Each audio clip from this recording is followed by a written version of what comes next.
अस्सलाम वालेकुम, आदाब। आज के 76वें गणतंत्र दिवस के मौके पर यहाँ मेरे गांव कामराजपुर में मुनकसिब जमीयतुल उलमा हिंद की यहाँ ब्रांच कामराजपुर ने प्रोग्राम रखा है। मैं कामराजपुर का बाशिंदा होने की तरफ से सभी उलेमा हजरात का यहाँ इस्तकबाल करता हूँ, खैर मकदम करता हूँ। भाई तस्लीम साहब का खैर मकदम करता हूँ, विधायक जी का, यूनुस भाई का, और यहाँ जो दूर दराज से मेरे सब साथी, मेरे भाई, मेरे बड़े बुजुर्ग, मेरे सब बच्चों के बराबर यहाँ सब लोग मौजूद हैं। इस जश्न जमहूरियत के मौके पर आप सबका इस्तकबाल, आपको मुबारक।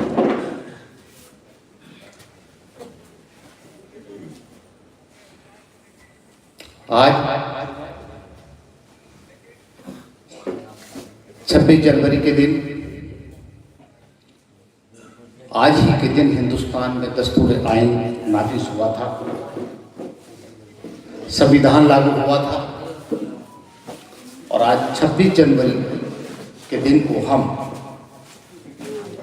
संविधान को बनाने के तरीके से हम उसको यहाँ मनाते हैं, मुबारकबाद देते हैं। हम सब लोग एक घर परिवार के लोग हैं। जब मुल्क की आज़ादी की बात आती है तो मुल्क की आज़ादी के इतिहास को देखने के लिए सबसे पहले हमें जमीयत की तरफ नज़र उठाकर हमारी जाती है, जिसकी कुर्बानियों की वजह से ये मुल्क आज़ाद हुआ।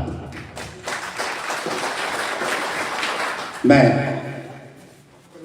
जमीयत के उन तमाम जांबाज शहीदों के लिए अपनी तरफ से आज के दिन उनके लिए खराज अकीदत पेश करता हूँ, उनकी मग़फ़िरत की दुआ करता हूँ। और इस उम्मीद के साथ कि जमीयत ने जो प्रोग्राम की लड़ाई, अल्लाह बख्शे, हमारे बुजुर्ग हुसैन अहमद मदनी साहब के लीडरशिप में लड़ी,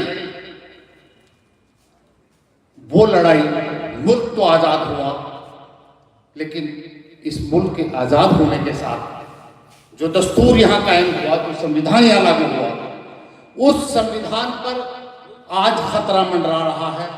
मुझे इस बात को कहने में कोई गुरेज नहीं है, हो सकता है मैं आप लोगों की 2-4 मिनट, 1-2 मिनट ज़्यादा ले लूँ। मुझे इस बात को कहने की कोई गुरेज नहीं है कि हिंदुस्तान का वो कानून जो हिंदुस्तान जमीयत के आज कुर्बानियों की वजह से मुल्क आज़ाद हुआ था, आज हिंदू और मुसलमान, सिख और ईसाई डर और दहशत और सहमे के तरीके से ज़िंदगी बिता रहा है। और उसकी गारंटी सिर्फ तब हो सकती है जब हिंदू और मुसलमान हम सब मिलकर इस कॉन्स्टिट्यूशन को, इस संविधान को बराबर इसके हिफाजत की बात करें। अगर हम कहीं ज़रा सी भी चूक कर गए तो हमें ये देखना है कि वो हमारे आने वाले जो नस्लें हैं, जो हमारा मुस्तकबिल है, जो हमारे बच्चे हैं, उनको इस हिंदुस्तान में महफूज रखने के लिए ज़रूरत है। हिंदुस्तान के अंदर जो डॉक्टर भीमराव अम्बेडकर की अध्यक्षता में गठित कमेटी के साथ, जिसके अंदर और बहुत सारे लोग थे, उनके साथ जो संविधान गठित हुआ था, जो संविधान लागू हुआ था, वो संविधान यहाँ पर कायम रहे, उसकी हिफाजत के लिए हमें हिंदू और मुसलमानों में बंटने के बजाय हमें इस बात के लिए इकट्ठा होना है कि ये कानून अगर है, ये संविधान अगर है, तो हिंदू अपनी जगह महफूज है, मुसलमान अपनी जगह महफूज है, सिख अपनी जगह, उसके इदारे महफूज हैं, और मस्जिद, मदरसे, गुरुद्वारे, चर्च, धर्मशालाएं, जो भी हमारे पूजा स्थल हैं, उसकी गारंटी हमारा संविधान देता है। हमारी एजुकेशन की गारंटी हमारा संविधान देता है। हमारे नौजवानों के बच्चों के रोजगार की गारंटी, उनकी एजुकेशन की गारंटी हमारा संविधान देता है। उस संविधान को कायम रखने के लिए, उस कॉन्स्टिट्यूशन को बचाने के लिए हमें सबको इकट्ठा होकर के साथ रहना पड़ेगा। हिंदू मुसलमान की लड़ाई से बाहर हटना पड़ेगा। और इस बात को, जो हमारे अंदर एक नई बात पैदा हो गई है कि हम जब देखते हैं कि पड़ोसी के घर पर आग लग रही है, हम इस बात के लिए खुश बैठे हैं कि हमारा घर बचा हुआ है। यकीन जानिए, हमारा घर, अगली बारी हमारी है, अगली बारी किसी और की है। इस बात को हमें ध्यान में रखना पड़ेगा। मैं एक बात और खास तौर से यहाँ कहना चाहूँगा, और क्योंकि ये जश्न आज़ादी का प्रोग्राम कामराजपुर में जमीयत के बैनर पे हो रहा है, तो मैं ये बात जमीयत के लोगों से खास तौर से बिल्कुल दरखास्त है, मेरी दिली दरखास्त है, मेरी ख्वाहिश थी,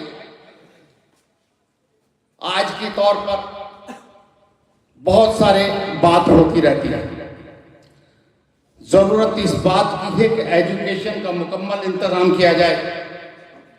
जरूरत इस बात की है कि आप दीन की तालीम के साथ दुनियावी तालीम का मुकम्मल इंतजाम करें। ये कौम सब इदारे चलाती है तो यकीनी तौर पर आपके डिग्री कॉलेज भी चलाएगी, आपके इंजीनियरिंग और मेडिकल कॉलेज भी चलाएगी, आप जो भी टेक्निकल एजुकेशन की तरफ बढ़ेंगे उस पर ये काम करेगी। क्योंकि यहाँ जिले के जिम्मेदार अहदेदारान और उत्तर प्रदेश के जमीयत के बहुत सारे लोग यहाँ जिम्मेदार लोग बैठे हैं। मुकर्रर तो वही बढ़िया होते हैं, हम लोग तो इन लोगों से सुना करके कहीं जा करके बोल देते हैं। तकरीरें तो उलमाए हजरात की होती हैं। मैं ये बात खास तौर से अपनी गुजारिश के तौर पर, दरखास्त के तौर पर रख रहा हूँ कि आज के इस प्रोग्राम में जो हमारे जिले के और प्रदेश के और दूसरे जिम्मेदार जमीयत के लोग यहाँ आए हैं, वो जमीयत के लोग इस गणतंत्र दिवस की इस जश्न को मनाने के साथ साथ ये भी पैगाम दें कि हम सब लोग हिंदू, मुसलमान, सिख, ईसाई, दलित जितने भी हमारे भाई हैं, उनके बच्चों के लिए मुकम्मल का एजुकेशन के इंतज़ाम की तरफ कोई कदम आगे बढ़ेगा।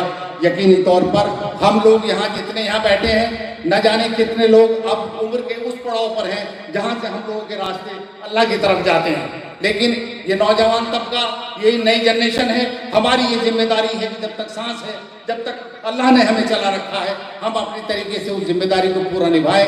और यकीनी तौर पर अगर हमने उस जिम्मेदारी को अगर हमने आज इस जिम्मेदारी को चूक गए तो निश्चित रूप से यकीन के साथ मैं कह सकता हूँ आगे आने वाले वक्त में नस्लों के सामने बहुत बुरे हालात पैदा होंगे।